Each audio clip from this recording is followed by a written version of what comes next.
இந்த பொருளியல் எக்கனாமிக்ஸோட ஃபஸ்ட்டு பாடமே வந்து இங்கே தான் தொடங்கும். 6ஆம் வகுப்பு 2ஆம் பருவத்தில் தொடங்கும். இந்த பாடத்தில் ஒன்றும் பெருசாக உண்மையே சொல்லப்பட்டிருக்காது. 3 விஷயங்களை பற்றி மட்டும்தான் சொல்லியிருப்பாங்க. முதல் நிலை செயல்பாடு, 2ஆம் நிலை செயல்பாடு, 3ஆம் நிலை செயல்பாடு. இந்த விஷயத்தை பற்றி மட்டும்தான் சொல்லுவாங்க. கதை இருக்கும், நீங்களே படித்து பாருங்கள். ரொம்ப ஈஸியாக தான் இருக்கும். சும்மா ஒரு 2 பேர் அடிச்சுப்பாங்க.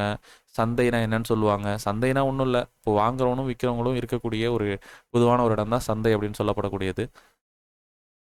அடுத்து பண்டமாற்று முறையை பற்றி சும்மா பேசியிருப்பாங்க. ஆரம்ப காலகட்டத்தில் வந்து பார்த்தோன்னா வந்து பண்டமாற்று முறை. ஸோ வந்து தேவையான பொருளை கொடுத்துட்டு அவங்களுக்கு தேவையான பொருளை வாங்கிட்டு போனதை பற்றி இங்கே வந்து சொல்லியிருப்பாங்க. இங்கே வரைக்கும் எதுவுமே சொல்லப்பட்டிருக்காது. பண்டமாற்று முறையில் என்னென்ன பிரச்சனை இருந்துச்சுன்னு சொல்லிட்டு இங்கெல்லாம் இதை வந்து சொல்கிறாங்க. ஏன்னா தேவை இருக்கிறத பொறுத்து தான் வந்து பண்டமாற்று முறை அப்படிங்கிறது நடக்கும். அப்போது நம்ம பணம் இருந்துச்சுன்னா நம்ம வந்து எல்லாருக்கிட்டையும் போய் பொருள் வாங்க முடியும். பண்டமாற்று முறை அப்படிங்கிறப்போ உங்ககிட்ட இருக்க ஒரு பொருளை முதல்ல இன்னொருத்தவங்க கிட்ட மாற்றி அதுக்கப்புறம் அந்த பொருளை அவங்களுக்கு தேவையானதை மாற்றி தான் நீங்கள் கொடுக்கணும். இந்த மாதிரி ஏகப்பட்ட இஷ்யூ இருக்குது. பணத்தில் வந்து அந்த மாதிரிலாம் கிடையாது. இங்கே ஒரு குறள் கொடுத்துருப்பாங்க, அளவறிந்து வாழாதான் வாழ்க்கை உளவோல இல்லாகி தோன்றா கிடும்.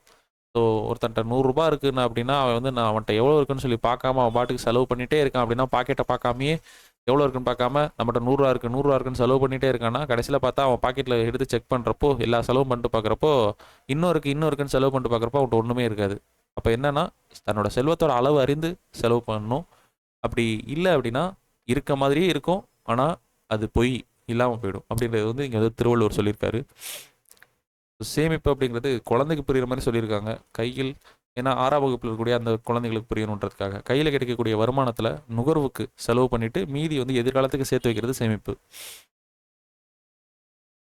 நெக்ஸ்ட் வந்து இந்த முதல்நிலை தொழில்கள் அப்படின்னா என்ன அப்படின்னா நம்மளுடைய உணவு தேவைக்கும் தொழில் உற்பத்திக்கும் தேவையான ரா மெட்டீரியல்ஸ் மூலப்பொருட்களை உற்பத்தி செய்கிறதா முதல்நிலை தொழில்கள்.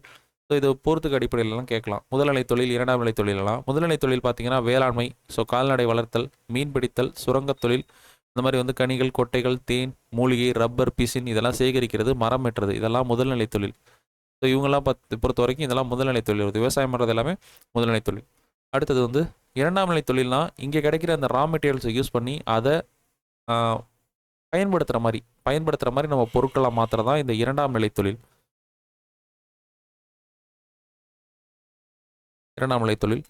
ஸோ முதல்நிலை பொருள் மூலமாக சேகரிக்கக்கூடிய மூலப்பொருள் இருந்து ஸோ அந்த இயந்திரங்கள் இந்த மாதிரி பொருட்கள்லாம் வச்சு நமக்கு உற்பத்தி செய்கிறதா இந்த 2ஆம் நிலை தொழில். அதற்கு வந்து பொறுத்த வரைக்கும் நமக்கு எதன் அடிப்படையில் பிரிக்கிறாங்கன்னா மூலப்பொருள் அடிப்படையில், மூலதனம் அடிப்படையில், உடைமை அடிப்படையில் தொழில்களை பிரிக்கிறாங்க. மூலப்பொருள் அடிப்படையில் எப்படிலாம் பிரிக்கிறாங்கன்னு சொல்லி பார்த்தோன்னா மூலப்பொருளாக ரா மெட்டீரியல். ஸோ வேளாண்மை சார்ந்த மூலப்பொருள் அடிப்படையில் என்னென்ன இருக்குது? பருத்தி, சர்க்கரை, உணவு பதப்படுத்துதல். காடு சார்ந்த அடிப்படையில் என்னென்ன இருக்குது? காகித தொழில், மர ஜாமான், கட்டுமான பொருள், இதெல்லாம் வந்து நமக்கு இந்த மூலப்பொருள் காடு சார்ந்த அடிப்படையில்.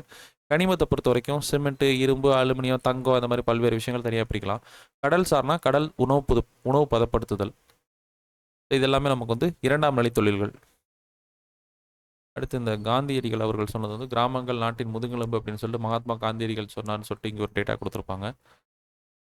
3ஆம் நிலை தொழில் இது என்ன அப்படின்னா முதல் 2 நிலைகள்லையும் இருக்கக்கூடிய தொழில் நடக்கிறதுல ஒரு இடத்துல இந்த இடத்துக்கு பொருளை கொண்டு போகணும். அடுத்ததாக வந்து பார்க்குறப்போ அவங்களுக்கு இடையே கம்யூனிகேஷன் வேணும், தொடர்பு. அதாவது வந்து எங்கேருந்து எங்கே பொருள் இருக்குன்னு சொல்லி தெரிஞ்சுக்கணும்.